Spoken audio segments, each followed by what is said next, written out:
Welcome to the Deep Dive, the place where we take a massive stack of sources, the articles, the research, the data, and distill them into the knowledge you need, fast. We're going to start today by talking about what is perhaps the most fundamental building block of society, the family. I want you to just close your eyes for a second, and when I say that word family, what do you see? Is it a husband, a wife, two kids, maybe a dog, and a white picket fence? That image, right? It's so powerful. Is incredibly potent, so Right. deeply ingrained in our collective consciousness, even though, that model is often so far from the complex, dynamic reality of modern life. It's an image we carry, often without even realizing the powerful sociological forces, the historical shifts, and the gendered norms that constructed it in the first place. Absolutely. So our mission today is to unpack all of that. We're going to use the sources you provided as our map to really understand how society builds and defines these crucial institutions, family, dating, intimacy, and expose the systemic struggles within them. The goal really is to get a handle on the nuts and bolts of these social scripts. Exactly, to quickly and thoroughly get you well informed on how they influence your life, even when you think you're operating, totally outside the norm. And to start, let's zoom in on a very concrete, very recent example of how deep these structural expectations run. Okay. The immediate economic impact of the COVID-19 pandemic. The University of Washington Institute for Health Metrics and Evaluation did some key research on this, and it showed that the pandemic didn't impact everyone equally. Not at all. It didn't just expose cracks in the system. It actively deepened them. That's a powerful way to frame it. Yeah. What's fascinating here is how the pandemic acted less like a unique random event and more like an accelerator for pre-existing inequalities that were already, simmering under the surface of the family structure. Right. The research found that women experienced significantly greater adverse impacts than men, both socially and economically. In what way? They were reporting higher lost work hours and income compared to men during the height of the pandemic and the recession that followed. And this isn't just about, general job losses, is it? It's about who was forced out of the labor market and, more importantly, why. Absolutely. This disparity connects directly back to the gendered scripts of caregiving that we'll be getting into later. Okay. Since women were already assuming the bulk of childcare and elder care roles, and that's a reality compounded by the pre-existing wage inequality we see in the marketplace. So when everything shut down. Exactly. When schools closed and outside care options just vanished, the decision of which partner had to lose or quit their job to become the full-time caregiver was often forced. It wasn't really a choice. Not an economic one, no. The data clearly shows that the partner with the lower average income, which is statistically the woman, was the one who stepped back. So the economic crisis didn't just hit the economy as a whole. It disproportionately hit women's careers and their long-term financial stability. Precisely. The lockdown and recession just exacerbated this problem, forcing many women out of the labor force, and thereby deepening the structural inequality gap, not only within the family unit, but across the entire economy. It puts a very clear, sharp point on the idea that the internal private dynamics of the family, who cleans, who cares for the kids, have these enormous public long-term consequences on wealth and opportunity. That's the high-level insight we need to start with. What we think of as private is intensely public and deeply, deeply structured. Okay, so let's build on that. Let's establish our foundation here. Let's do it. If we're going to talk about family structures, we need to know what we're actually talking about, because the definition, it really shifts depending on who's doing the defining, right? It really does. Formally, if you look at the U.S. Census, the definition is quite restrictive. It's a group of two or more people related by birth, marriage, or adoption who all reside together. That just sounds like a legal and bureaucratic definition. It's designed for what? Counting heads and determining tax status? It is. It's very practical. But sociologists look past the legality to the functionality of it all. Okay, so what does that look like? Sociologically, we look at three key markers. First, how they're related. So blood, cohabitation, adoption, marriage. Second, whether they function as a practical economic unit. Meaning they share resources, provide shelter, that kind of thing. Exactly. And third, and this is the most critical part, whether they share a sustained emotional bond or connection. And that last one, the emotional bond, That feels like what really captures the modern reality, where we often define family as the people we choose, not necessarily the ones we're legally tied to. Exactly. That's the modern, more fluid understanding. But we do need those terms for clarity. The family you're born or adopted into, the one that gives you your initial moral, emotional, and social grounding, we call that the family of origin. Got it. Now, if we connect this to the bigger picture, the definition of family is so incredibly fluid because, at its core, it is socially constructed. Okay, what does that mean exactly? Socially constructed. It just means that its meaning and its definitions are not biologically fixed. They aren't set in stone. They change dramatically over time and across diverse cultures. We tend to think of the family unit as like this timeless thing, but history shows these massive, massive shifts. Think about the historical evolution. We've seen transitions from matriarchal or female-led societies. Where descent and power are traced through the mother's lineage. Right, common in some indigenous societies. And then to patriarchal or male-led societies, which became the dominant model in industrialized Western nations. And then out of that, the concept of the nuclear family emerged. The nuclear family being that structure that really dominated the 20th century ideal, the one we pictured earlier. Yes. And that's defined very narrowly as two parents and their child or children living apart from their extended family. Way apart. Historically, that isolation was necessary for mobility. People were moving for factory jobs, for instance, and couldn't bring the whole extended clan with them. But the crucial sociological concept here is that these structures and all the roles within them, they're entirely learned. We aren't born knowing how to be a father or a mother or a spouse. Not at all. We learn the rules of the institution we're living in. And that learning process, that's what you call gender socialization. Absolutely. It's the process of learning all the norms, the roles, and the scripts related to genders in a society. And the family is the very first and, you could argue, the most powerful agent of that socialization. It's where we first encounter ideas about who does the dishes, who earns the money. Who's allowed to cry. And ultimately, how we function as intimate partners in what the sources call the erotic marketplace. It's a fantastic term. The family isn't just a place where we live. It's a moral and behavioral workshop. It's the training ground. Okay, let's unpack how those learned social scripts then dictate the process of finding a partner in the first place, because the way we meet and mate has changed. Just dramatically in the last century. There's a whole different world. If you were looking to marry in, say, the early 1900s, mate selection, or courting, as it was called, was a massive production. Very serious business. Incredibly serious and strictly rule-bound. Your parents and your whole community were heavily involved, vetting potential partners based on character, morality, and, most importantly, economic stability. Courting happened in the family parlor, under strict supervision. The focus was all about ensuring the economic survival of the lineage. It wasn't really about romantic love or, personal fulfillment. Exactly. But the sources highlight that the strict system evolved significantly because of two seismic cultural shifts.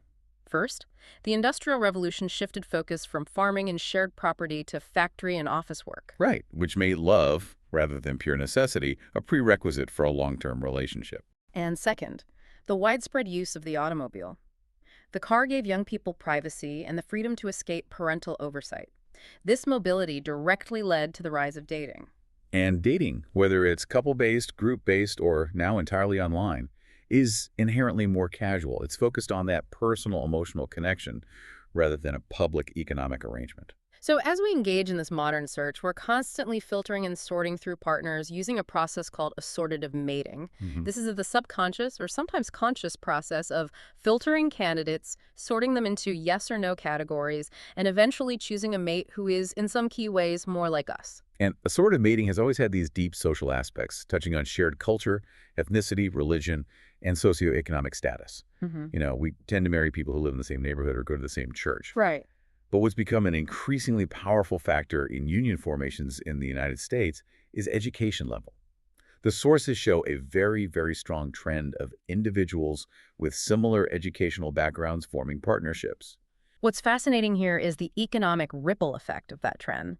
The sources point out that millennials and Gen Z are grappling with historically high college costs and just staggering student debt. Oh, huge burden. The fact that high educational attainment is now a major prerequisite for finding a mate, coupled with its immense financial burden, is having a massive structural impact. It creates a structural barrier.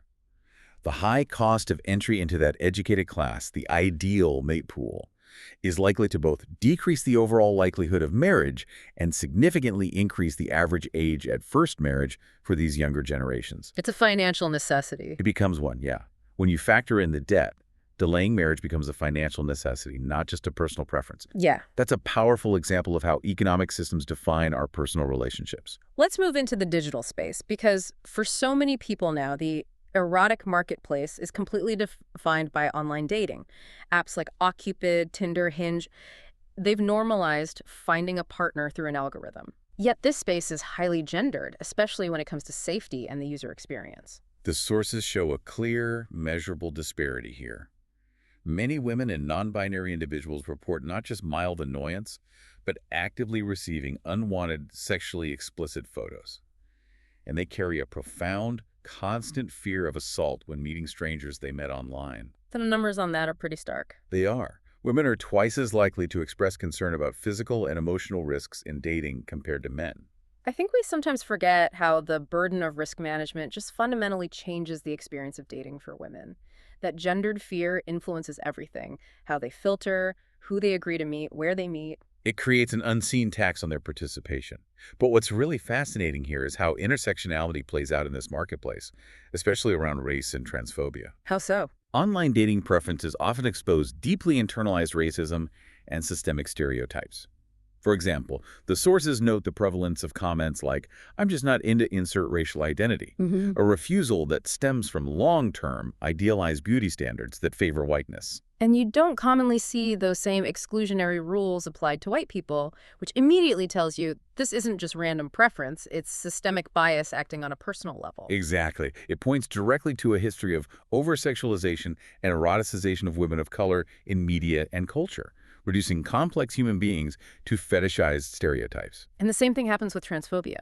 It does. Yeah. Transphobia surfaces when people rule out dating a trans person simply because of their trans identity. A refusal that's often rooted in just ignorance and prejudice. It is. And the sources stress the importance of recognizing a trans man as a man and a trans woman as a woman.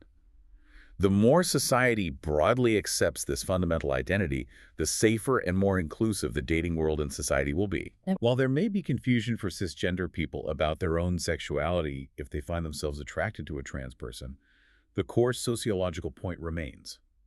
Safety and acceptance are paramount.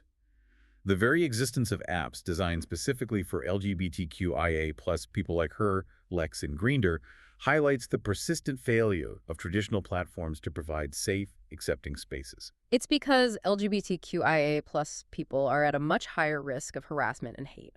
Precisely. Okay, let's pivot from finding a partner to sexual interaction itself. We established that the family is the first place we absorb these social rules. But sex, sociologically speaking, is not just a biological drive. It's governed by social rules we call sexual scripts. This is such a crucial concept because it explains so much of our dissatisfaction and confusion around sex. A sexual script is a socially constructed blueprint. It tells us who does what, when, how, and with whom. It's the how-to guide we get without realizing we're reading it. It is. It's for sexual expression, orientation, behaviors, and desires. And we learn these passively through what's called sexual socialization absorbing concepts from health education, religious messages, and increasingly media, including online pornography. And when we look at the scripts we've internalized in Western society, they are they're deeply unrealistic and profoundly unhealthy. They're the engine of disappointment. They really are. The source material lists specific problematic assumptions found repeatedly in sociological research, and they all feed patriarchy. They include things like the man should always be in charge of initiating and directing sex. Right. That women should not enjoy or express a strong desire for sex. That men are inherently more sexual. And the wildly unrealistic script that all sexual encounters must conclude with a mutual simultaneous orgasm. That last point brings us directly to a measurable, quantifiable consequence of these scripts: the orgasm gap. This is the measurable difference between male-reported and female-reported orgasms. And when you look at the 2018 data, the numbers are truly stark.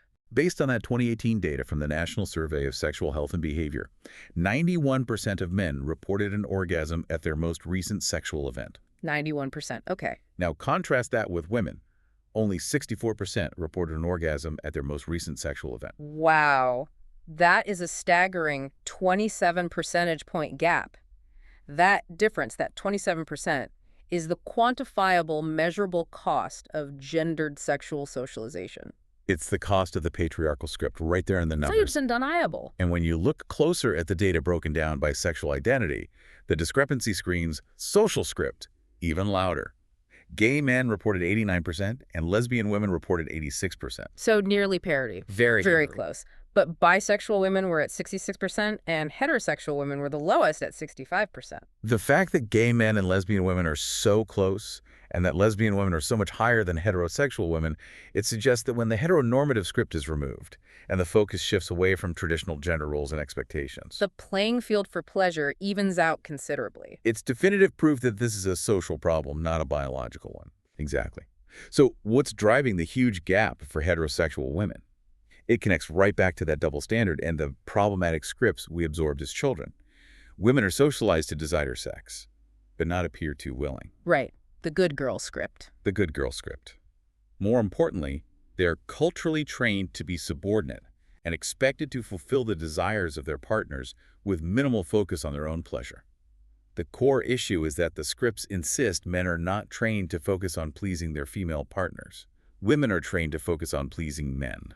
The research reveals a crucial difference, though, right, in terms of what leads to higher orgasm rates for women. It does.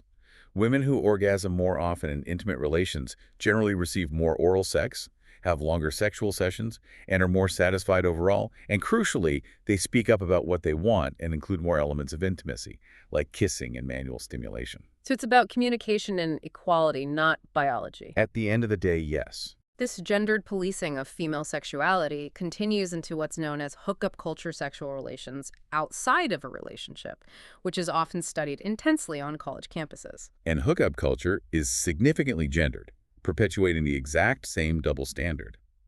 Women consistently report less physical pleasure than men, favoring men's enjoyment and experience. Men are more prone to initiate, and here's the policing part. Okay. Men are praised for scoring after sexual encounters. They achieve status.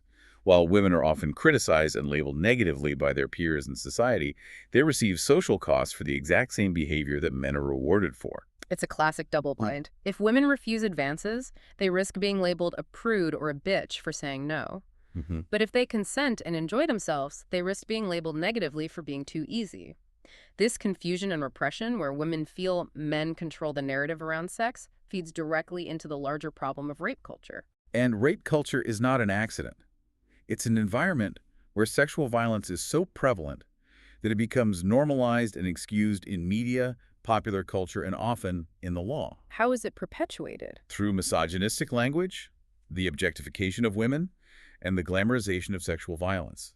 It creates a society that fundamentally disregards women's bodily autonomy and safety. Which brings us to the foundation of any healthy sexual relationship: consent. This is the point where the social script has to be absolutely overridden by an individual's free will. Consent must be mutual approval and absolute enthusiastic permission. It requires respect and clear communication. The standard is a clear and absolute yes, with no room for confusion or coercion. And it's not a one-time thing. No. Critically, consent must happen for every act, every time, and those boundaries can change in the moment. You can always say no, even if you previously said yes. And we have to talk about intoxication here, because far too many assaults occur when one or both people are incapacitated. The standard is absolute and non-negotiable. If a person cannot clearly and enthusiastically say yes, if they are under the influence of drugs or alcohol to the point of impairment, they cannot consent. So it's an automatic no. It must be an absolute no without question, and no sexual acts should occur.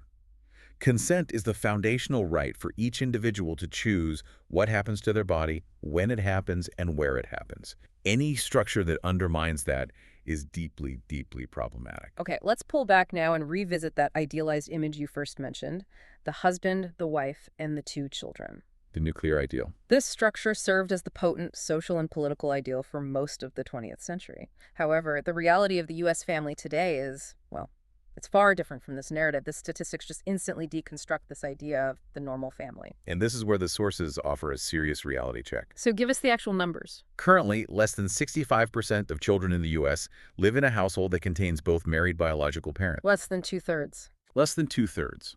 So think about that. The majority of children are not living in that idealized nuclear structure.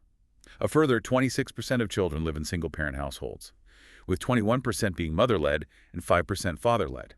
And what about multi-generational households? We're also seeing that multi-generational households, so grandparents, parents, and children all under one roof, have increased annually since the 2008 recession.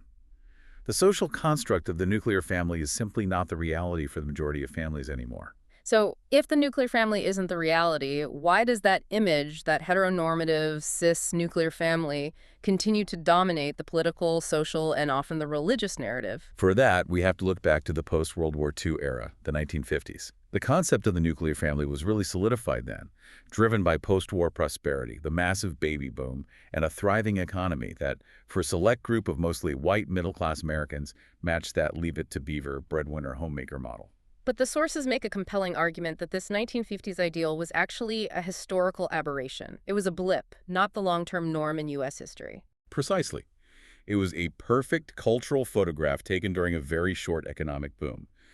We need to remember that even during that idealized decade, less than 60% of American children lived in that specific arrangement. And the era had its own serious problems. Absolutely. Contrary to the sanitized media image, the 1950s featured incredibly high poverty rates, almost twice as high as today, and high teen pregnancy rates. And we can't forget the cultural cost paid by women in that structure, which Betty Friedan famously captured in her work. No, you can't. Her work on the feminine mystique documented the widespread discontent, the depression, and the sense of meaninglessness that many educated women experienced in their isolated, restrictive homemaker roles. So when people try to invoke the 1950s as a model of stability to return to, They are invoking a mythical, short-lived period that was defined equally by hidden inequality and stifled self-expression. now when we view families on the macro level, we see how the decline of this traditional ideal intersects sharply with social inequality. It does.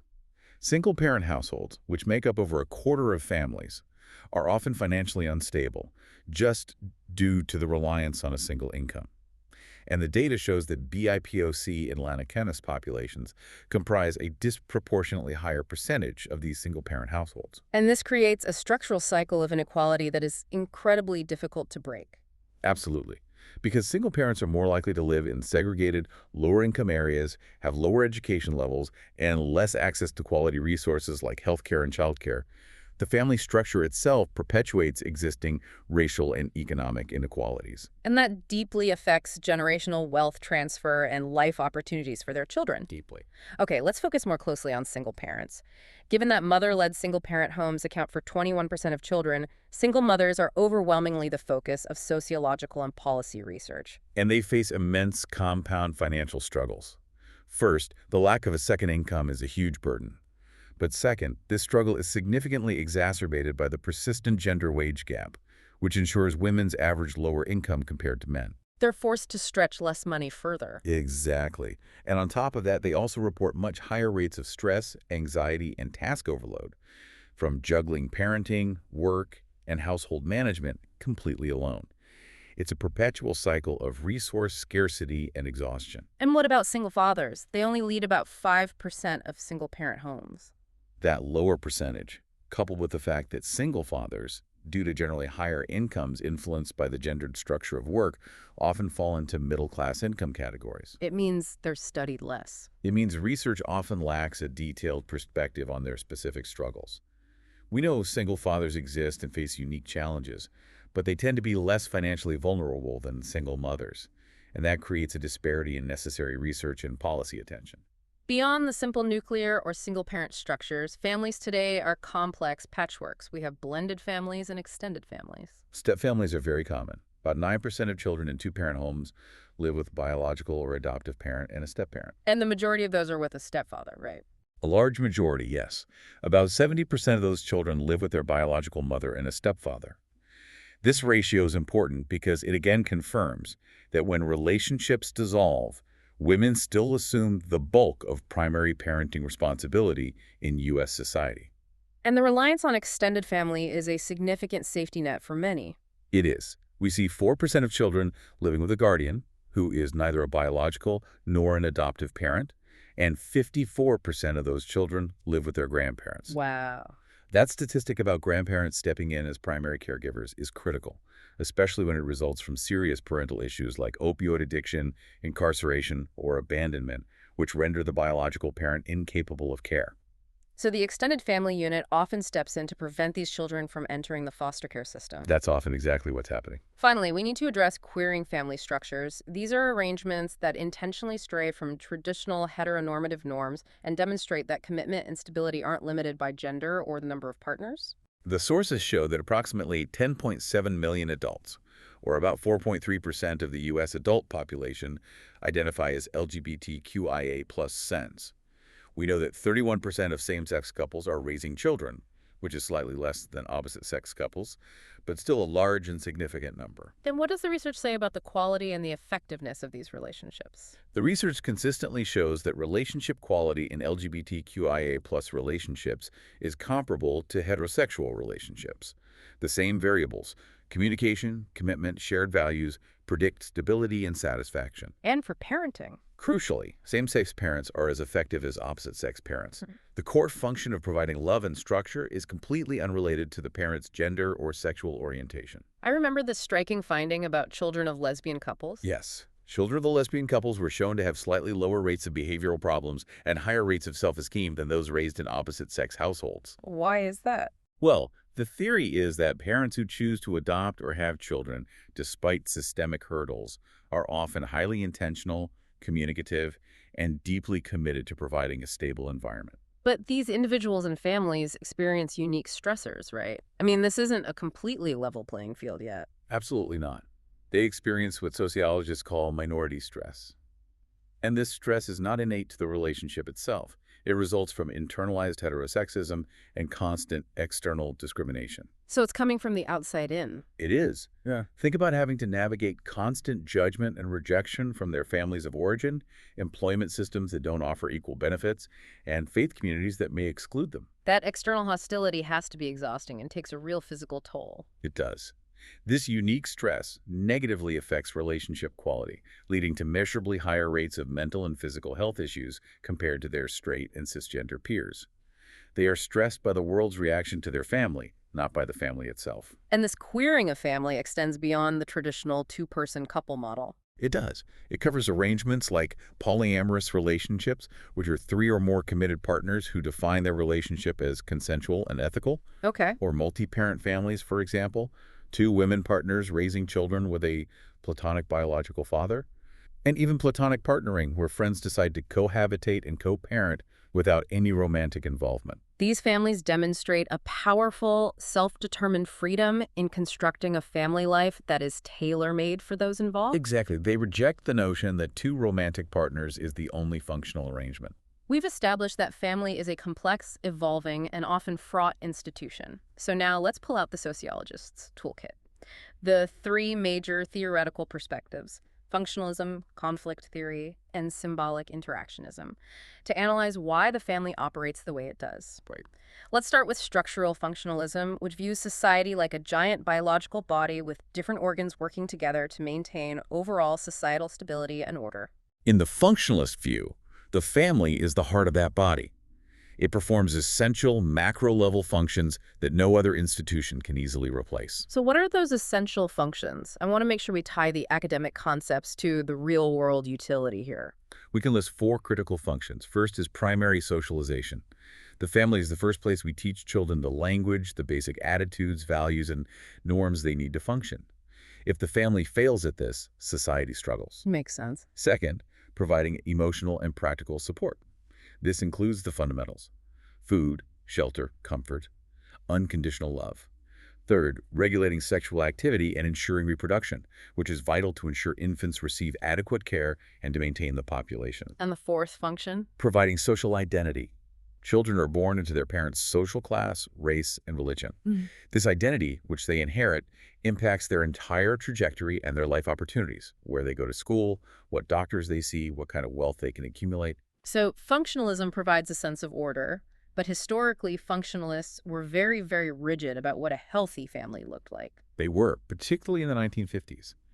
Functionalists cautioned that sudden changes in the conventional structure, like working mothers or single-parent families, threatened societal stability and would weaken the whole system. They saw the male breadwinner, female homemaker model as optimal. They did. And while modern functionalism is much broader, that core concern about sudden structural change remains a central theme. Okay, now let's pivot sharply to conflict theory. If functionalists see the system working harmoniously, conflict theorists see the system working to maintain existing power structures. Right. They accept that the family performs functions, but they focus on the inherent problems and inequalities within the structure. So what are they looking at? Conflict theorists are interested in power and resources. They argue that the family contributes significantly to social inequality and stratification by being the primary mechanism for passing along wealth differences and resource accessibility. So the family unit reinforces economic inequality by its very design. That's the structural reason why some families remain wealthy for generations and others remain in poverty. Furthermore, the family reinforces patriarchy, ensuring men's dominant status in society. So, Historically, as industrialization happened, men's wages became centralized, which increased their economic control and their patriarchal hold within the home. Conflict theorists would argue that the family socializes lower-income children to conform to roles expected of workers like obedience and punctuality, and wealthier children to conform to roles expected of leaders' autonomy, decision-making. and they highlight that the family is often far from harmonious. It can be a battlefield of emotional and physical power struggles. Absolutely. It's often a source of significant conflict, arguing emotional cruelty and physical violence. The source material notes that issues like a child coming out as LGBTQIA+ can cause profound emotional pain and struggle within the family due to a parental lack of acceptance or dismissal. That demonstrates the power struggle between traditional norms and individual identity. Okay, so finally we have symbolic interactionism. This one takes the micro-level view, zooming in completely on the daily interactions and negotiated meanings between family members. This perspective is less concerned with those big macro structures like income inequality or societal function. It's more interested in the rituals and shared activities, the Thanksgiving dinner, the family joke, the bedtime stories that reinforce or rebuild emotional bonds. So it's about the little things. It is. Marriage and family relationships are seen as based on negotiated meanings between members. Every interaction is a small performance that validates or changes the roles people play. The research reflecting this is incredibly insightful because it focuses on perception rather than just action. It does. For instance, studies on parenting show that the perceived parenting style, how the young adult interpreted the style, like authoritative versus authoritarian, was more influential on their outcomes, things like confidence and ambition, than the actual style the parents reported using. So perception is reality in this model. It really is. And we saw that perception was strongly influenced by gender, even within the same home. Yes. Male children, for instance, consistently felt they had more freedom, less restrictions, and greater autonomy than female children within the exact same household structure. This illustrates how subtle daily symbols and interactions, the unwritten rules, shape their experiences and reinforce those gendered scripts we talked about earlier. We see this evolution of perception reflected so clearly in media, too. The stories we tell about families change as society changes. If we look at the evolution of the TV family, it began with those idealized, suburban 1960s nuclear families like Leave It to Beaver. Those early shows absolutely reinforced the functionalist ideal. Even when single parents were portrayed, like in My Three Sons, it was usually due to the tragic loss of a spouse's widowhood, not the messy, complicated reality of divorce. Because that would have challenged stability too much for the narrative. Exactly. But then the 1970s and 80s started to challenge those scripts. We saw shifts toward less traditional structures, like the divorced woman managing work and parenting in one day at a time. And then the late 80s and 90s introduced the dysfunctional family with shows like Roseanne and The Simpsons. Right, which portrayed traditional nuclear families in a far less flattering, much more conflict theory-aware light. And today, the non-traditional family has become almost the norm in media single parents, adopted children, gay couples, multi-generational households, all exemplified by shows like Modern Family. The media both reflects these changing structures and, in turn, influences what we see as possible and relatable in family life. We're essentially watching symbolic interactionism play out on prime time. We keep returning to this idea of the social script, and the family is the first and most powerful institution where we receive that script. It's the primary engine of gender socialization. This is where boys and girls learn the often strict, predetermined norms, roles, and behaviors related to their assigned genders, which feeds into gender role theory. The evidence is just conclusive on this. Parents socialize biological males and females differently, even when those parents genuinely believe they're aiming for equality. And it starts immediately. Immediately. Boys are often granted greater privilege, autonomy, and independence at an earlier age. They may have fewer restrictions on clothing, later curfews, or just less intense scrutiny of their social lives. And critically, they are often exempt from domestic duties. Precisely. They are often protected from that second shift. Meanwhile, biological females are limited by expectations to be passive, nurturing, obedient, and to assume responsibility for domestic tasks. Even when chores are assigned, the cues are there. The subtle cues are always present. Boys might be asked to take out the garbage or mow the lawn, tasks requiring toughness, while girls are asked to fold laundry or clean the bathroom, tasks requiring neatness and care. You can see how deeply embedded these binary ideas are just through consumerism, the sheer amount of money spent on reinforcing these scripts. It's everywhere. From birth, children are encased in gendered marketing. We see the classic color-specific clothing, blue for boys, pink for girls, and disturbingly, the sexualization of female infants through apparel. What do you mean by that? The sources mention shirts for baby girls, saying things like future MILF or tiny shoes marketed as high heels for infants. While clothing for boy babies displays these heteronormative masculine ideals like "I am a tits man" or aggressive sports slogans. These material cues reinforce ideas of femininity as inherently passive and sexualized, and masculinity as aggressive and dominant, long before the child is even aware of the gender role they're being assigned. You're not just buying a toy or a shirt. You're buying into a social expectation that will govern their future relationships and their economic viability. That's the core of it. Let's move to how these roles manifest in adult parenting, specifically focusing on mothers and the crushing weight of the maternal script. Sociologists use the term intensive mothering. This concept, developed by sociologist Sharon Hayes in 1998, describes the immense social pressure on mothers to be excessively time-consuming, emotionally exhaustive, self-sacrificing, and subordinate to their family's needs. It's the expectation that mothers must put their own self, their time, and their resources constantly secondary to the demands of the role. Yes. And this pressure feeds directly into the well-known second shift. The second shift being the disproportionate amount of household labor, child rearing, cooking, cleaning, calendar management that women assume after performing their full-time paid labor outside the home. And studies consistently show that women spend significantly more time on these unpaid duties than their male partners, even when both partners work equal hours in paid employment. And the impact of this double standard is most acute for low-income women of color. They are caught in a true dichotomy. They are expected to fulfill the role of the full-time attentive mother, that's the intensive mothering script, while also being required to be a full-time worker to support their children due to systemic barriers like low wages and a lack of wealth. So they're structurally unable to excel in either role because they just lack the time and resources needed. Right, and that increases stress, reduces job mobility, and perpetuates the cycle of poverty. Turning to fathers, while they are generally more involved today than in the 1950s, their roles are still highly gendered. They're often more likely to adopt authoritative or authoritarian parenting styles, Focusing on strict rules, schedules, and discipline, versus the nurturing emotional roles often reserved for mothers. And here's where class status intersects with fathering roles, leading to some surprising differences in behavior. Research by Gerstle and Shows found a fascinating divergence. EMT fathers, who were often working class, were more likely to assist with daily care and the household division of labor out of necessity. They couldn't afford to pay for outside help. Okay. In contrast, physician fathers with a higher class status were less likely to provide daily care but focused on specialized, optional engagement, like coaching sports or attending high-profile school events. So lower-income fathers were actually found to be altering traditional masculine gender roles more significantly to fulfill daily parental duties because they had to. Yes, necessity is the mother of invention, or in this case, the impetus for gender role fluidity. Similarly, single fathers tend to take on traditional mothering roles while navigating hegemonic masculinity.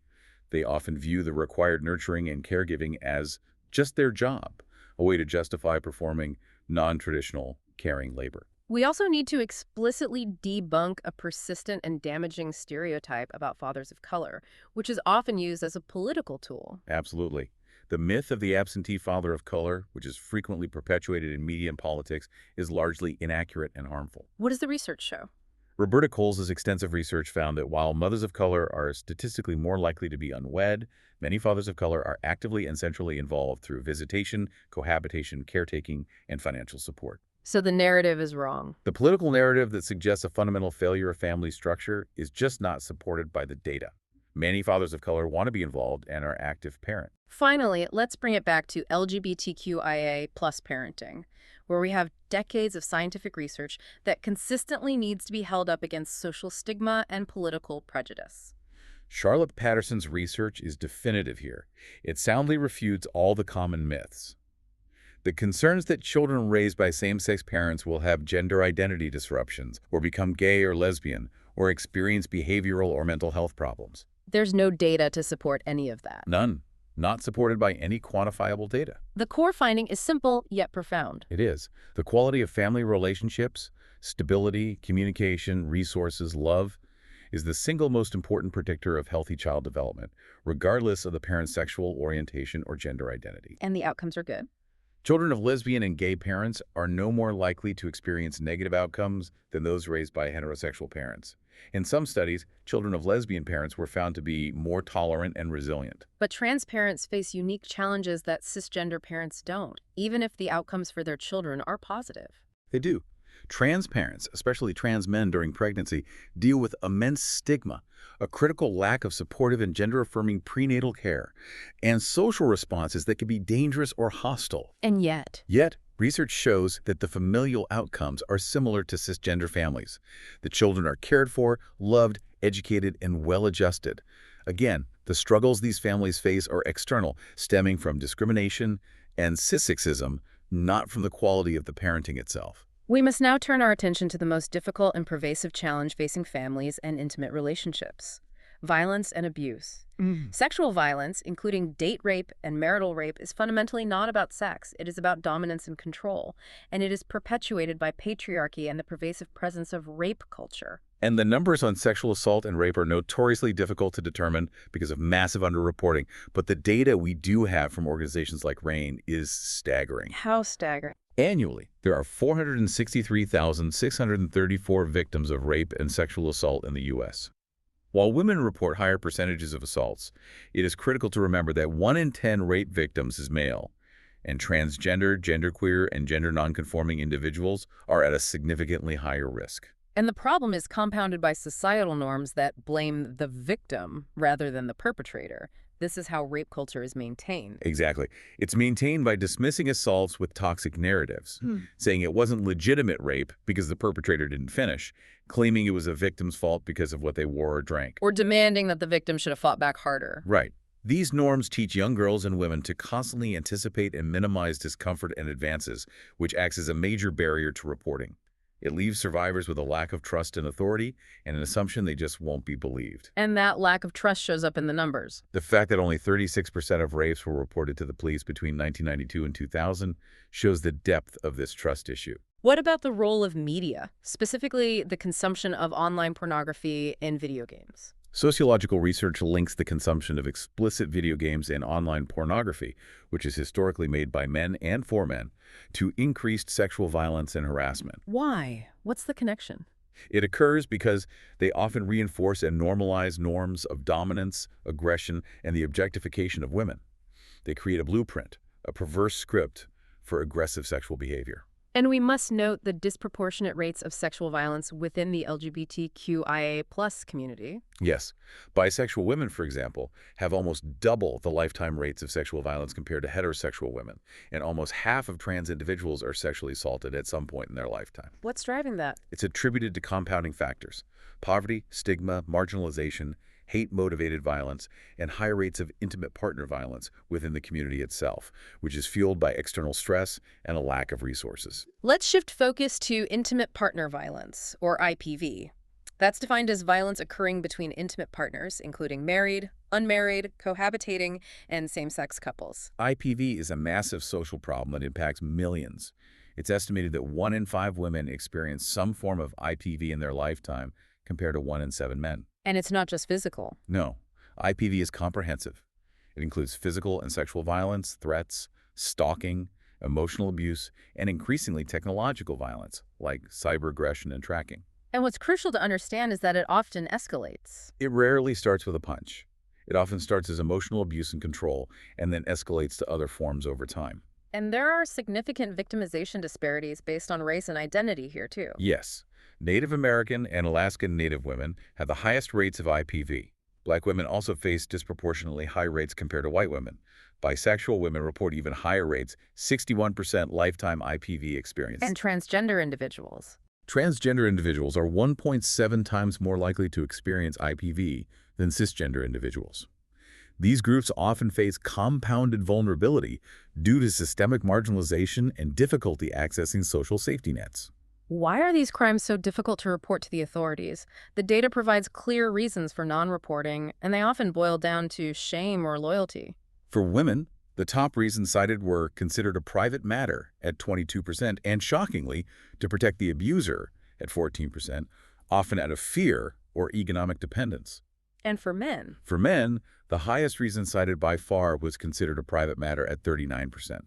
Regardless of gender, more than half of non-fatal IPV is estimated to go unreported. It demonstrates that the home remains the most dangerous yet most private site of violence. It does. Finally, we turn to the most vulnerable victims of all. Children. Child abuse is notoriously difficult to determine due to underreporting, but we know the most common form is neglect, accounting for 78.3% of cases, followed by physical abuse at 10.8%. And infants are the most at risk. Critically, infants children under 1 year old are the most victimized population, with an incident rate of 20.6 per 1,000 infants. They are completely dependent, which makes them incredibly vulnerable to neglect and physical abuse. That vulnerability often manifests tragically in shaken baby syndrome, violent shaking that leads to brain swelling and severe injury. And what's the trigger for that?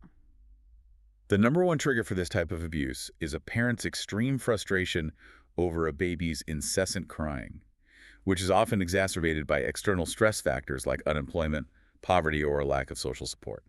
We have to see child abuse as a societal failure driven by structural stressors, not just an individual moral failure. After examining the density of these social problems and the stubbornness of these social scripts, let's look at the pathways for change and activism presented in the sources, starting with how we raise the next generation. Okay. We see a major cultural movement toward what's called gender-inclusive socialization. This is a conscious effort to dismantle those scripts from the very beginning.